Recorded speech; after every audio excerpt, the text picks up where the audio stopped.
এই কলিযুগের তো অতি স্বল্প আয়ু, অন্নগত প্রাণ একবেলা অন্ন সেবা না করলে এই মানব দেহটা অচল হয়ে যায়।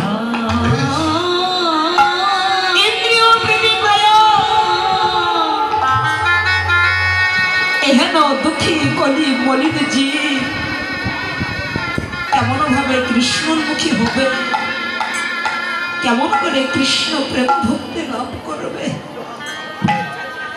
তাই যে প্রভু গোলকের ওই গোপন নাম সকল জীবের কাছে মিলিয়ে দিলে। হে কলির একবার হরি বল বলো, একেবারে কৃষ্ণ নাম করো। কিন্তু এই অনিত্য মায়ার সংসারে আমার মতো প্রতিনিধি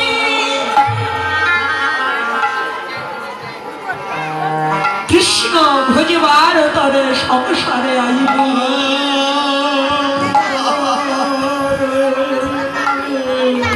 মিছে মায়ায় বদ্ধ হয়ে বৃক্ষ সম ভজন করতে এসেছিলাম, সাধন করতে এসেছিলাম। ভগবানকে কথা দিয়েছিলাম, কিন্তু কথা দিয়ে ভগবানের কথা রাখতে পারলাম না। শুধু অনিত্য সংসারে আমার করে গেলাম, কিন্তু মনে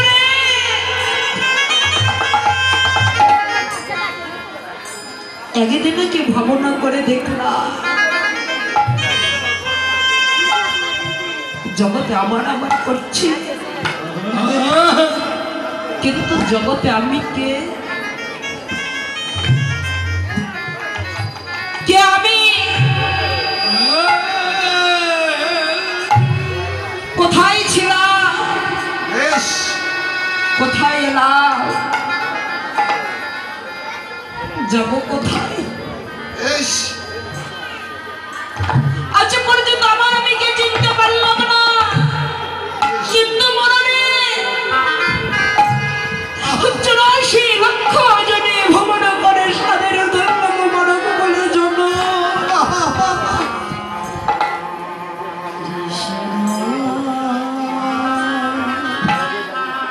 এমন সাধীর মানব করলে জন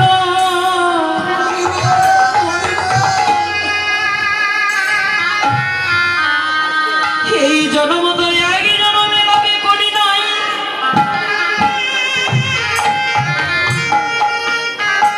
এই মানব কুলে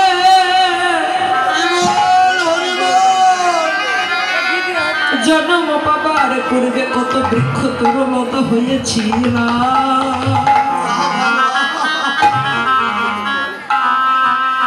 কত রোদে পড়েছি,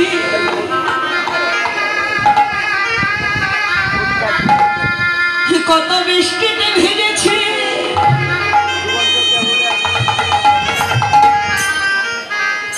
এই জায়গায় কত যুগ যুগ দাঁড়িয়েছিল,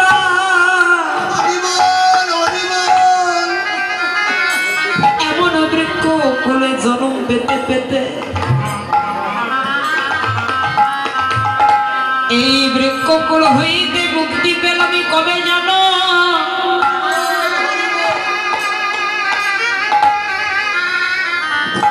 যেদিন আমার জন্ম হলো তুলসী বৃক্ষ রূপে, যেদিন আমার পত্র আমার গৌর গোবিন্দের সেবায় লাগিল, সেই দিন আমি বৃক্ষকুল হইতে মুক্তি পেলাম। কত কীটি পতঙ্গ রূপে জন্ম পেয়েছিলাম, ওই কীটি কুলে জন্ম পেতে পেতে ওই কীটি কুল হইতে মুক্তি পেলাম কবে জানো?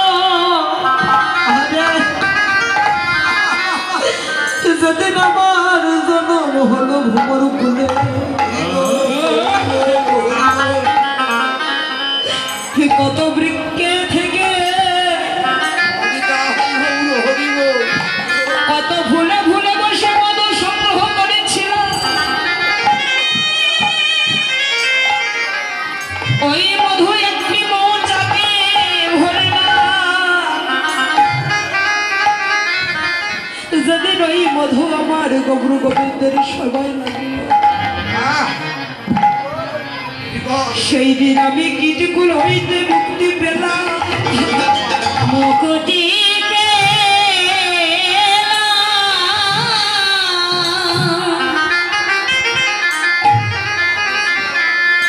এবার আমি জন্ম পেলাম পশুকুলে। কত কুকুর বিড়াল শৃগাল হয়েছিলাম, কত পশুকে মামা বলে ডেকেছিলাম। ওই পশু কোলে জন্ম পেতে পেতে বেঁচে পেতে যেদিন আমার জন্ম হলো গাভী কুলে, যেদিন ওই গাভীর দুগ্ধ আমার গৌর গোবিন্দের সময় লাগিল,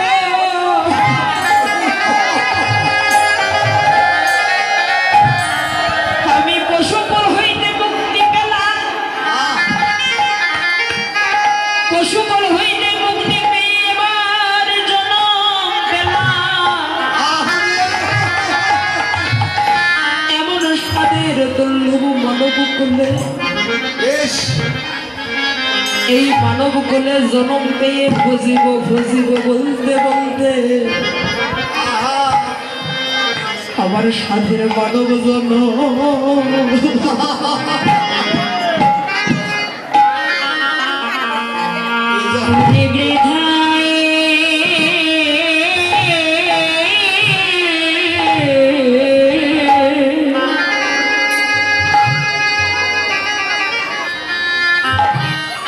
আরে বৃথা গেল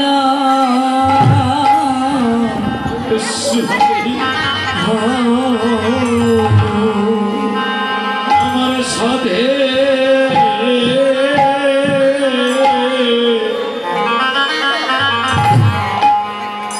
তোমারে মানো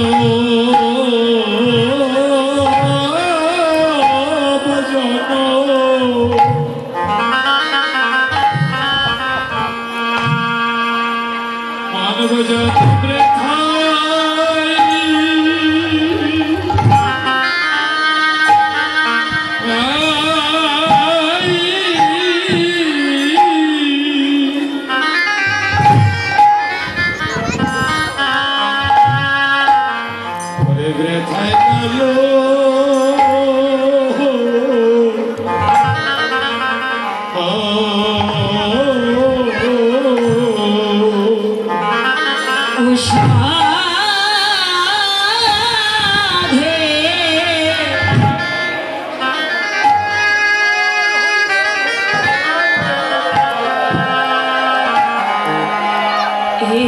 সাধের মানব জন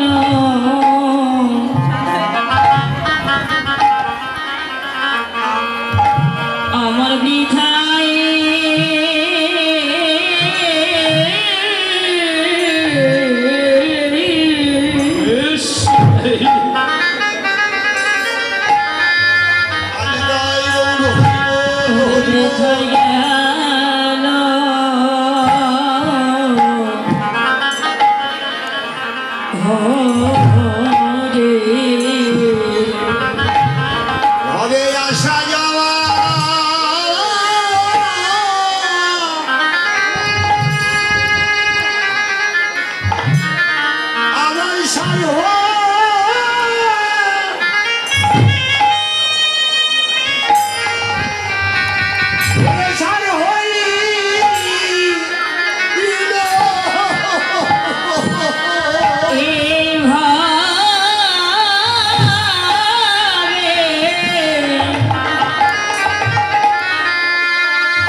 আমার আশা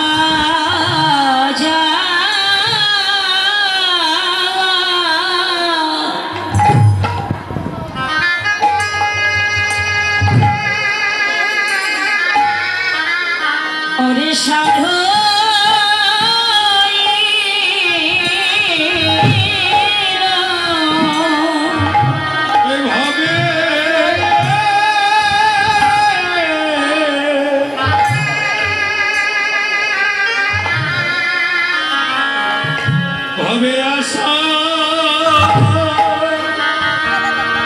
আসা যাওয়া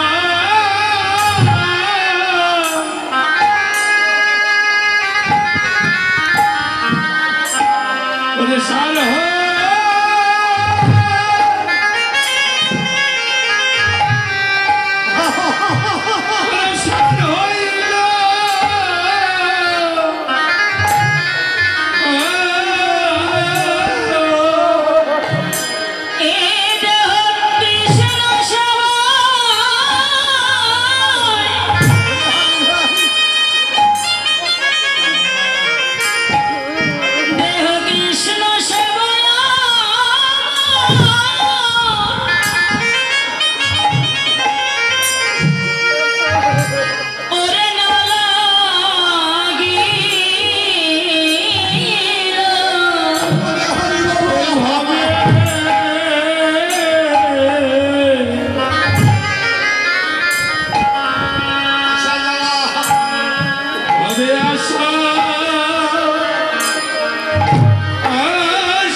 চৈতন্য চরিতামৃতে বললে জীবের স্বরূপ জীব কৃষ্ণের নিত্য দাস। চৈতন্য চরিতামৃতে বললে এই যে আপনার এক রূপ, আমার এক রূপ, আর একজনের আরেকটি রূপ, এটা প্রকৃত রূপ নয়। এই যে রূপ দেখছে এই রূপের পিছনে প্রতিটা জীবের একটি করে স্বরূপ আছে, এই রূপের পিছনে একটি রূপ আছে। জীবের স্বরূপটা হলো কৃষ্ণের নিত্য দাস, দাসত্ব করতে এসেছিল। কিন্তু জীব তাই ভুলে গেল। যখন জীব ভুলে গেল তার স্বরূপের কথা, অমনি মায়া তার গলাতে বাঁধিল। এই অনিত্য সংসারে মায়া তো আপনা আপনি আসে নাই বাবা। যখন জীব ভুলে গিয়েছে নিজের স্বরূপের কথা, এত সুন্দর দেহ পেয়েছি, হস্ত পদ স্তক নাসিকা কর্ণ জিহ্বাহ ষড়রিপু পঞ্চভোগ দশেন্দ্রিয়, কেন মা এই অনিত্য সংসারে শুধু কি স্ত্রী পুত্র আত্মীয় স্বজন বন্ধু বান্ধবীকে নিয়ে সুখে শান্তিতে থাকতে, সংসার করতে, অনেক অর্থ ইনকাম করতে, দোতলা পাঁচতলা বাড়ি গাড়ি করতে?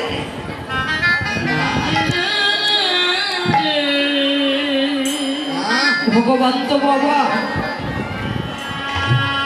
এই জগদেবী জগতের ধন সম্পদ কখন যে কার হাতে আসে, কখন যে কার হাতে চলে যায় তা বলা যায় না। এক ভক্ত বলেছিলেন, একটি রাজা তিনটি প্রশ্ন রেখেছিলেন, বলেছিলেন আমি তিনটি প্রশ্ন রাখলাম, এই প্রশ্নের যদি কেউ সঠিক সঠিক উত্তর দিতে পারে আমি রাজ্যটা তাকে ছেড়ে দেব। নগরে নগরে ঢোল পিটিয়েছে, দুই একজন মনে মনে ভাবনা করছে তিনটি প্রশ্ন দেখাই যাক, যদি সঠিক উত্তর দিতে পারি রাজ্যটা পেয়ে যাব। আমার ভাগ্যে না হলো আমার ছেলে মেয়ে আত্মীয় স্বজন আছে, তারা তো সুখে থাকবে। এক পা দু পা করে সামনে এগোচ্ছে, কিন্তু রাজা বললে আরেকটি কথা, কি এই প্রশ্নের সঠিক উত্তর দিতে এসে যদি কেউ সঠিক উত্তর না দিতে পারে তার কিন্তু গর্দান নেওয়া হবে। যারা এক পা দু পা করে সামনে এসেছিল এবার এক পা দু পা করে পিছনে এগোচ্ছে। কেন?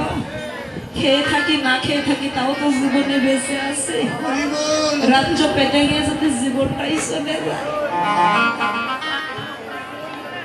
এমনি করে একদিন দুদিন এক মাস দু মাস করে চলে যায়, কিন্তু কেউ আসে না উত্তর দিতে। এমনি করে প্রায় কিছুদিন পর এক বৃদ্ধা রাজ দরবার আসছে আর বলছে, রাজা মশাইয়ের জয়, রাজা মশাইয়ের জয়, রাজা মশাইয়ের জয় হোক। বলছে বাবা তুমি? বলছে ওই যে আমার আসার কারণ ওই যে তিনটি প্রশ্নের উত্তর। বলছে বাবা রে তুমি তো এসেছো সমস্ত নিয়ম কারণ জেনে এসেছো তো? বলছে হ্যাঁ, উত্তর যদি দিতে না পারি গর্দান নেওয়া হবে এই কথা তো। বলছে হ্যাঁ বুঝো। বলছে বাবা রে আমার 3 কান কেটেই গেছে, আর কয়দিন বেঁচে আছি, হয়তো বা 2-4-5 বছর থাকতাম, তার আগেই হয়তো বা যেতে হবে। কিন্তু আমি যদি উত্তর দিতে পারি আমার ছেলে মেয়ে আত্মীয় স্বজন যারা আছে এই রাজ্যটা পেলে তারা তো সুখে থাকবে। এবার শুরু করো তোমার প্রথম প্রশ্ন।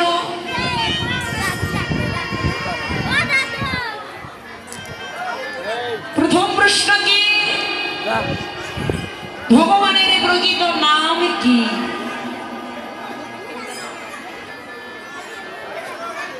বলছে জয় রাজা মশাইয়ের জয় হোক।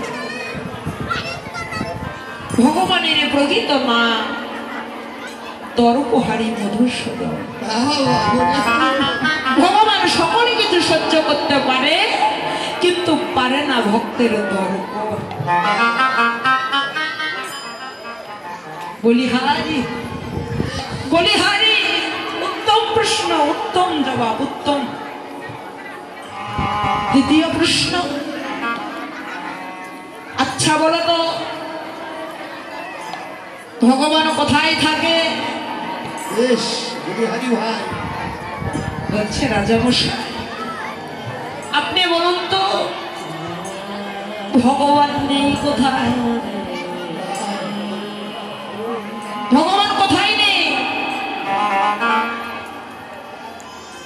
ভগবান কোথায় নেই? যখন বাবা প্রহ্লাদে প্রাণ নেওয়া হচ্ছিল, আগুনে দিয়েছিল, সেখানেও ভগবান ছিল। সর্বে রনে বনে জলে জঙ্গলে আকাশে বাতাসে সমস্ত জায়গায় ভগবান আছে। বাবা বলিহারি বলিহারি। শেষ প্রশ্ন, বললে ভগবানের কর্মটা কি? ভগবান কি করে? ভগবানের কর্ম কি? ওই বৃদ্ধা বলছে রাজামশাই এই প্রশ্নের উত্তরটা পেতে হলে ওই সিংহাসন ত্যাগ করে একটু নিচে আসতে হবে। এবার রাজা এক পা তোপা করে সিংহাসন থেকে নামছে, আর ওই বৃদ্ধা এক পা তোপা করে সিংহাসনে উঠছে। এক পা দুপা করে নামছে, আরে এক পা দুপা করে উঠছে। উঠতে উঠতে একবারে সিংহাসনে গিয়ে বসেছে। এবার রাজামশাই বলছে এই যে শোনো, তুমি প্রশ্নের উত্তর না দিয়ে সিংহাসনে গিয়ে বসে পড়লে। বলছে রাজামশাই এখনো উত্তরটা আপনি পান নাই। বলছে উত্তরটা তুমি নিলে কোথায়? আগেই সিংহাসনে বসেছো জবাব না দিয়ে। বলছে রাজামশাই ভগবানের এটাই কর্ম, ভগবান কাউকে উঠায় আর কাউকে নামায় নি। তাই বলো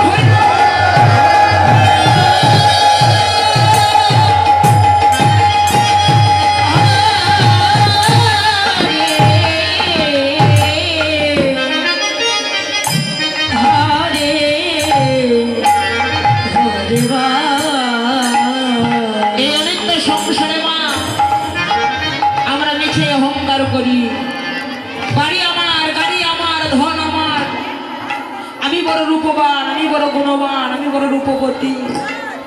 কিন্তু ভগবান ভক্তের দর্প চিরদিন এমনটা রাখে না। যেদিন দর্পহারী মধুসূদন ভক্তের দর্প চন্ন করে দেয়, জীবের অহং সেদিন আর থাকে না। প্রাগিত গৌর হরি নদিয়া এসেছে এই জগৎজীবকে শিক্ষা দিচ্ছেন, হে জগতের জীব তোমরাও আসো, তোমরাও সুরধ্বনির তীরে বসে নিলেও আসো।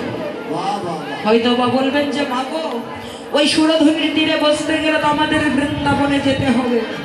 তো বৃন্দাবনে তো সবাই যেতে পারে না, নবদ্বীপে তো সবাই যেতে পারে না। নবদ্বীপে যেতে হলে তো টাকা পয়সার দরকার। শাস্ত্রে বললেন যা আছে বিশ্ব ব্রহ্মাণ্ডে তা আছে মানবের ক্ষুদ্র ভাণ্ডে। কি বাবা সুরধ্বনির দিন, সুরধ্বনির দিনটা কোথায়? যদি কোনো সাধুগুরু বৈষ্ণব ভক্ত সাধুগুরুর চরণ আশ্রয় করে গুরু কৃপা করে যদি এই সুরধ্বনির তীরে বসে নীরে ভাসতে পারে, নিতাই গৌর হরি বল করে